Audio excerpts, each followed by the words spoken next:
take a look at these 4 different levels or layers of validation.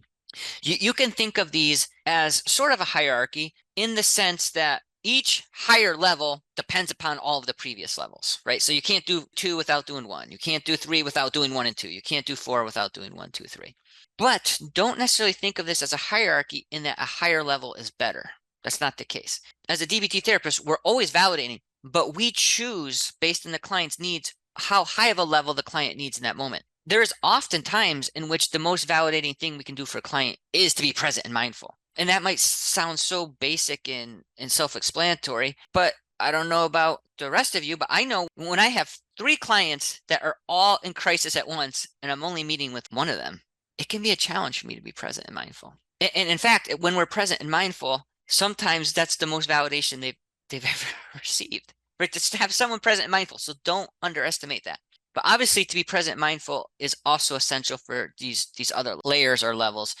So once we're present and mindful, we're also now in a good position to start to reflect back what our client is communicating. And that's both verbally and non-verbally. This is a powerful, powerful way to validate. So we reflect back verbal communication simply by paraphrasing or asking clarifying questions or summarizing. In other words, using really good active listening skills. But we could also reflect back nonverbal communication. And we do this through a process that's called mirroring. What mirroring means, basically, whatever nonverbal cues the client is presenting with, we also reflect those back in a subtle way. There's a huge difference between mirroring versus mimicking. We're not going to mimic our clients, we mirror them. So if a client starts to speak a little more rapidly, maybe that's our cue to also accelerate our speech, just very subtly. Or if a client leans forward in their chair, maybe that's our cue to also lean forward just a little bit, etc. I'm sure you get the point.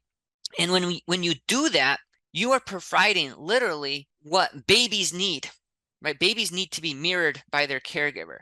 And that is one of the first forms of validation we receive as humans. And it's powerful because it resonates at a very deep subconscious level, that the person is there, the person cares, the person is connected to me, even though they don't even notice it consciously.